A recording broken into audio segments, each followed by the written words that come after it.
bukan gempa. Tapi Tel Aviv benar-benar berguncang. Bumi retak bukan karena alam melainkan, karena sebuah senyap yang jatuh dari langit. Tepat pukul 0:43, di bawah tanah kota barat, sebuah kompleks militer tersembunyi yang menaungi Brigade Golan Unit, tempur paling disegani Israel dihantam, rudal tanpa peringatan. Tak ada sirine, tak ada waktu untuk mengenakan rompi. Dan pagi itu, pasukan yang dikenal tak tergoyahkan, jatuh bersamaan, seperti seragam yang dilipat saat senja. Laporan awal menyebutkan, lebih dari 2.000 personel tak sempat bangkit. Rumah sakit kehabisan ruang, gudang logistik kehabisan kantong jenazah, jalanan sunyi. Tapi udara penuh dengan pertanyaan, bagaimana bisa sekuat itu runtuh dalam satu malam? Ini bukan hanya tentang kekuatan senjata, ini tentang kerentanan sistem, tentang batas logika militer modern. Klik subscribe, nyalakan lonceng, dan bagikan kisah ini. Karena di balik setiap ledakan, ada suara-suara yang tak pernah diberi ruang untuk terdengar. Ledakan itu datang begitu senyap, tapi dampaknya mengguncang dari tanah hingga hati manusia. Bukan hanya karena intensitas daya ledaknya, melainkan karena cara rudal itu tiba tidak melalui jalur konvensional, tidak dengan sinyal yang bisa ditangkap radar, tetapi dengan kecerdasan buatan yang menghapus logika lama perang modern. Khaibar Shekan 2.0 bukan rudal biasa. Ia memilih target sendiri, menyesuaikan lintasan di tengah udara, menghindari sistem Iron Dome seolah tahu persis bagaimana berpindah dalam bayang-bayang.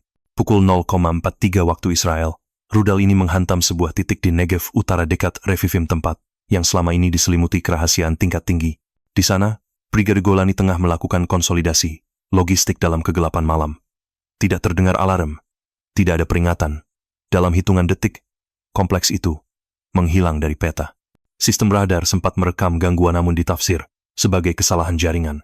Dan ketika tim bantuan akhirnya dikirim berjam-jam kemudian, apa yang mereka lihat bukan lagi fasilitas militer, melainkan cekungan besar dipenuhi puing logam hangus, debu pekat, dan jejak-jejak kehidupan yang membeku di tengah malam. Seragam militer terbakar menempel pada kerikil, sebagian tertutup sisa amunisi. Tidak terdengar suara, tidak ada yang meminta tolong. Para penyelidik kemudian menyimpulkan, kekuatan utama rudal ini bukan hanya pada ledakannya, melainkan pada kemampuannya melumpuhkan sistem reaksi. Ia menyerang bukan hanya tubuh tetapi logistik, sinyal, dan kewaspadaan. Dalam hitungan menit, satu lengan pertahanan dilipat oleh sesuatu yang tidak bisa dilihat. Dalam dunia di mana mesin bisa membuat keputusan hidup dan mati, peran manusia berubah.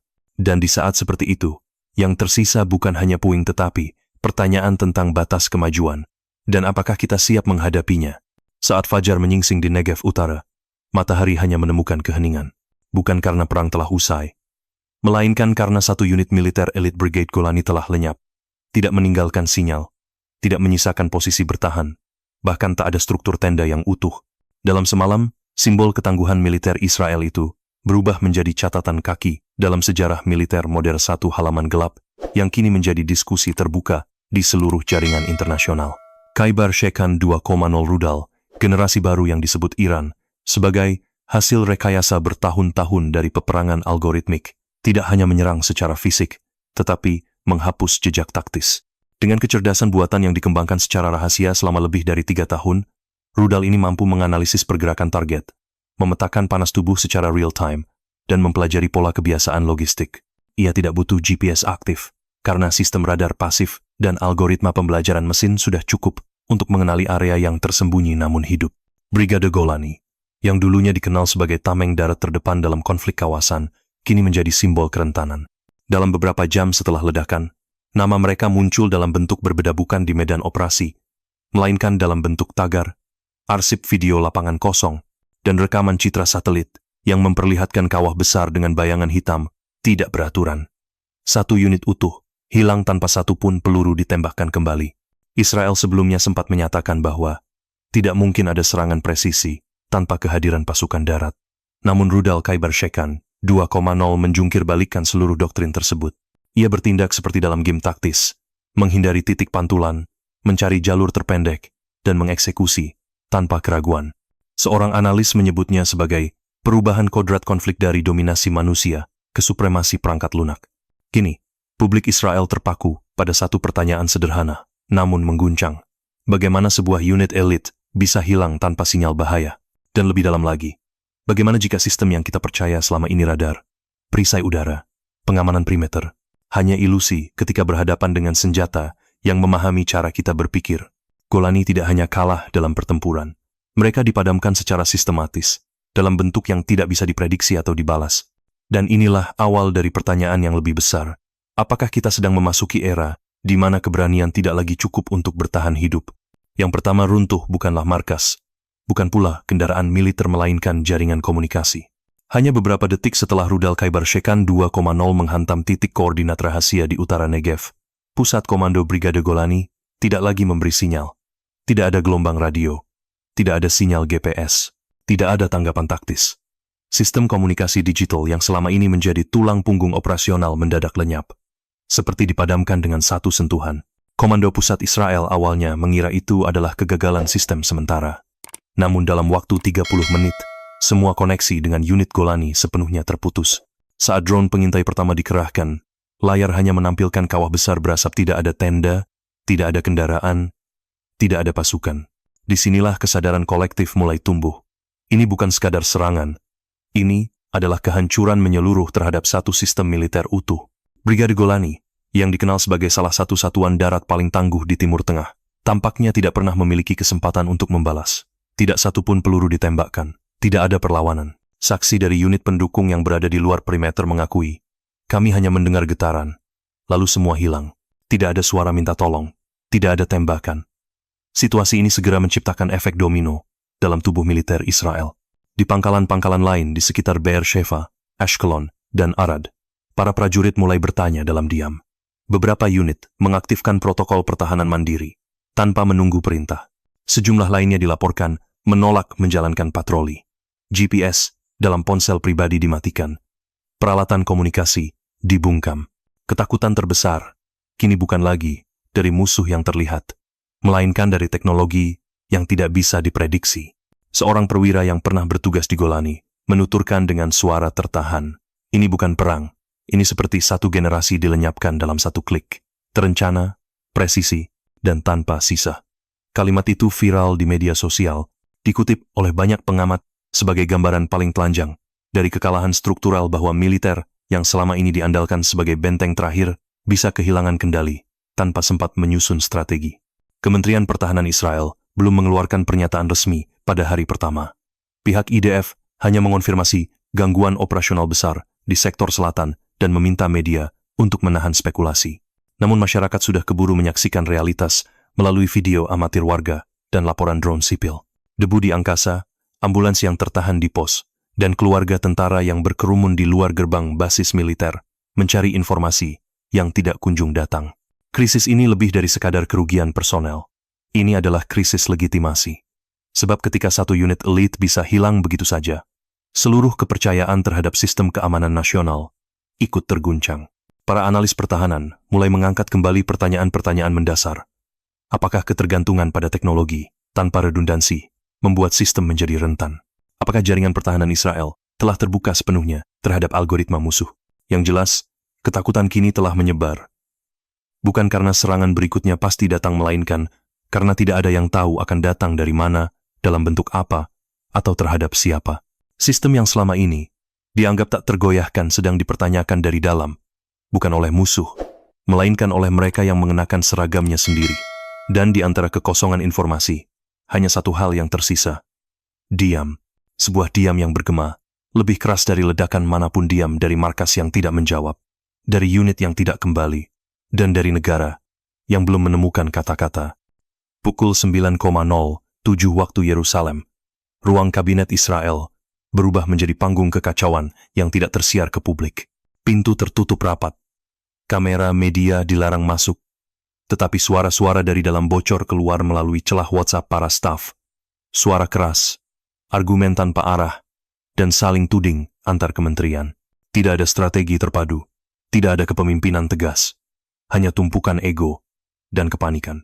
Di tengah tekanan, Menteri Pertahanan berdiri membacakan laporan awal yang tidak menjawab pertanyaan utama. Bagaimana Iran mengetahui lokasi pangkalan tersembunyi Golani? Tidak ada jejak penyadapan, tidak ada laporan infiltrasi. Tetapi hasilnya sudah nyata, satu unit elit musnah, dan kepercayaan publik ikut menguap. Lembaga intelijen dalam negeri dan luar negeri, Shin Bet, dan Mossad beradu, data dalam ruang tertutup. Mereka sama-sama tidak tahu. Tidak ada peringatan. Tidak ada pola pelacakan dari luar yang terdeteksi. Seolah-olah rudal itu datang dari masa depan, tahu di mana harus jatuh dan apa yang harus dihancurkan. Salah satu laporan menyebut kemungkinan kebocoran dalam sistem logistik internal, tetapi tidak ada AI yang berani menyebut nama. Iklim ketakutan dan penyangkalan melumpuhkan seluruh struktur pemerintahan. Perdana Menteri akhirnya tampil di televisi pada pukul 17.20. Wajahnya kaku dan bahasanya penuh jeda. Ia mengucapkan frasa yang belakangan menjadi bahan ejekan publik. Kami sedang mengevaluasi situasi. Evaluasi macam apa? Tanya seorang warga dalam siaran langsung. Ketika lebih dari 1.000 keluarga sudah menerima kotak kosong tanpa jenazah, krisis ini lebih dari sekadar hilangnya pasukan. Ini adalah retakan struktural dalam fondasi negara. Pemerintah Israel, yang selama ini dikenal dengan kontrol narasi yang ketat, kini tergagap. Tidak hanya karena serangan itu mengejutkan secara militer, tapi karena ia membongkar sesuatu yang lebih dalam, ketidaksiapan dalam menghadapi era baru perang algoritmik. Beberapa menteri dari partai oposisi langsung memanfaatkan momen untuk menyerang kabinet, menuduh pemerintah terlalu sibuk mempertahankan kekuasaan ketimbang melindungi nyawa rakyat. Sementara itu, parlemen mengalami stagnasi. Rancangan Undang-Undang Keamanan Nasional yang seharusnya disahkan bulan ini dibekukan. Kantor-kantor pemerintahan mulai mengurangi jam kerja karena ancaman baru belum bisa dipetakan. Di beberapa kota besar, layanan publik terganggu karena personel keamanan sipil ikut ditarik untuk siaga darurat. Apa yang awalnya dianggap sebagai tragedi militer, kini menjelma menjadi badai politik. Negara yang dikenal karena reaksi cepat dan koordinasi tinggi, kini seperti kehilangan arah di tengah ruang kabut digital yang mereka sendiri belum mengerti. Dan di tengah semua ini, masyarakat menunggu sesuatu yang lebih dari pernyataan resmi. Mereka menunggu pengakuan, kejelasan, dan keberanian untuk bertanggung jawab. Karena dalam sejarah bangsa manapun, kehancuran militer tidak akan bertahan lama jika disertai transparansi. Tapi krisis legitimasi jika dibiarkan dapat menjadi luka permanen dalam memori kolektif. Pukul 18.30 waktu Tel Aviv, puluhan keluarga tentara berkumpul di luar gerbang barat pangkalan militer Kiryat. Tidak ada teriakan, hanya wajah-wajah lelah yang berdiri diam membawa foto, lilin, dan selembar kertas bertuliskan satu kalimat, "Kami hanya ingin tahu." Namun dari balik pagar dan kawat berduri, jawaban yang datang hanyalah frasa yang sudah berulang, penyelidikan masih berlangsung. Kemarahan tidak datang dari satu arah, tapi meledak dari bawah, dari ruang keluarga yang sunyi, dari sekolah yang kursinya kosong, dan dari ponsel yang menampilkan notifikasi duka setiap jam. Dalam waktu singkat, media sosial dibanjiri dengan tagar, "Kau Golanigon," permainan kata pahit dari frasa Golanigon. Di TikTok dan Instagram, meme menyebar lebih cepat daripada pernyataan resmi. Salah satunya menunjukkan rudal meluncur melewati Iron Dome dengan tulisan, "Jika Iron Dome gagal, semoga Irony Dome bisa jaga martabat." Namun gelombang ini bukan sekadar keluhan maya. Di Haifa, Be'er Sheva, dan Yerusalem Barat, protes bermunculan di persimpangan besar. Spanduk-spanduk bertuliskan, "Golani bukan tumbal," dibentangkan di depan kantor pemerintah daerah. Di luar kampus Hebrew University, sekelompok mahasiswa membaca nama-nama prajurit yang hilang sambil menyalakan lilin dalam keheningan. Aksi diam itu justru terdengar lebih keras dari pidato-pidato resmi yang menghindari kata kegagalan. Kemarahan masyarakat menyebar tidak hanya secara horizontal di dalam negeri, tapi juga vertikal ke atas, ke parlemen, ke panglima militer, dan ke perdana menteri. Banyak warga merasa bahwa negara yang selama ini membanggakan superioritas intelijen dan pertahanan kini kehilangan kendali atas narasi, dan yang lebih menyakitkan atas makna pengorbanan. Di perbatasan utara, Lebanon mulai mengaktifkan radar pantau. Di selatan, Yordania meningkatkan pengawasan udara. Negara-negara tetangga yang biasanya hanya mengamati dari jauh kini khawatir akan terseret ke dalam pusaran konflik baru. Dunia melihat bukan hanya pada medan tempur, tapi pada cara satu negara menjawab krisis moral dan sosial di dalam temboknya sendiri.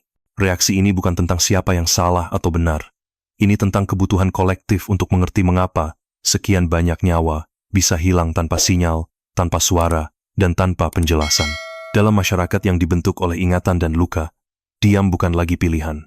Sebab ketika kepercayaan telah runtuh, suara publik menjadi satu-satunya sistem peringatan yang tersisa. Hari keempat pasca serangan, suasana di pangkalan militer Ramla berubah sunyi. Bukan karena operasi selesai, melainkan karena arahan tak lagi jelas. Prajurit berdiri, tapi tidak tahu kemana bergerak. Dalam laporan internal yang bocor ke harian Haaretz, seorang perwira senior mengakui, "Kami bukan lagi unit tempur kami adalah bayangan dari ketakutan yang terus membesar. Dampaknya tidak berhenti di perbatasan. Di Brussels, Pusat Kajian Strategis Seris menyimpulkan, Israel sedang mengalami disorientasi komando. Sekutu-sekutu lama mulai bertanya bukan hanya soal teknologi, tapi soal kepemimpinan. Bagaimana sebuah pasukan elit bisa musnah tanpa satu pun langkah pertahanan aktif? Bagaimana koordinasi tingkat tinggi bisa runtuh dalam hitungan menit?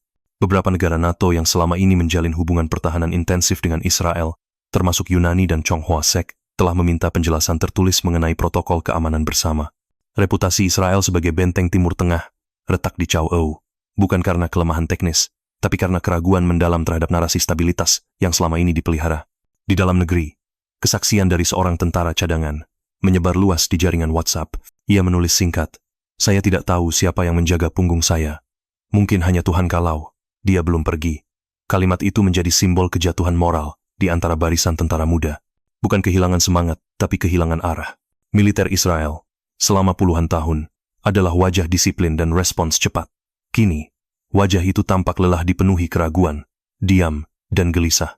Sebuah rudal bukan hanya menghancurkan satu basis, tetapi membongkar satu ilusi besar, bahwa keamanan absolut tidak pernah benar-benar ada. Dan dari debu serangan itu, dunia melihat bukan hanya kerentanan, tapi ketidaksiapan. Sebuah kekuatan regional yang dulu menginspirasi rasa hormat, kini justru mengundang pertanyaan, siapa yang sesungguhnya masih memegang kendali? Di layar televisi nasional, lagu patriotik mengalun pelan di balik potongan gambar tentara tersenyum, bendera berkibar, dan janji-janji baru dari pemimpin tertinggi. Sebuah upaya yang tampak rapi untuk memulihkan harga diri, membalut luka kolektif dengan narasi kebanggaan dan ketangguhan. Namun di dunia nyata, jauh dari ruang edit dan sorotan kamera, kepercayaan telah bocor seperti air dari wadah retak. Di TikTok, Instagram, dan Reddit, meme sindiran muncul setiap jam. Video montase militer dikontraskan dengan teks ironi. Jika tidak bisa lindungi tentara sendiri, bagaimana lindungi masa depan? Sebagian rakyat menatap layar bukan untuk menguatkan diri, tapi untuk mencari petunjuk tentang siapa sebenarnya masih mengendalikan arah bangsa. Militer masih bertahan di posisi defensif. Radar yang biasanya aktif kini dibatasi aksesnya. Sinyal GPS personel dimatikan oleh para prajurit sendiri karena takut menjadi target. Tidak ada satu protokol pun yang sepenuhnya dijalankan sesuai standar. Lebih dari ketakutan fisik, yang merambat adalah rasa kehilangan kompas moral. Pemerintah berbicara tentang rekonstruksi kekuatan dan semangat nasional. Tapi bagi masyarakat sipil, pertanyaannya jauh lebih mendasar. Apakah semangat bisa dibangun di atas fondasi kebingungan? Apakah rasa bangga lahir dari diam dan manipulasi? Atau dari transparansi dan keberanian mengakui kerapuhan? Yang runtuh bukan hanya sebuah pangkalan militer tapi keyakinan bahwa kemenangan selalu identik dengan kekuatan senjata. Sebab hari ini, satu rudal yang cerdas lebih efektif daripada satu divisi tentara yang bingung arah. Dan dalam suasana yang dipenuhi simbol, nyanyian, dan propaganda, suara paling jujur muncul bukan dari podium, tapi dari komentar netizen di bawah video pemerintah. Kapan terakhir kali kita memenangkan perang tanpa sebuah plot twist yang memalukan? Mungkin saat ini bukan waktunya untuk mencari jawaban cepat, tapi waktu untuk bertanya dengan jujur tentang cara kita melindungi nyawa, membangun pertahanan yang manusiawi, dan menanam kembali benih kepercayaan di antara puing-puing informasi dan rasa takut. Simpan video ini, bagikan jika Anda peduli, dan tinggalkan komentar. Menurut Anda, apa makna kekuatan sejati di abad ke-21?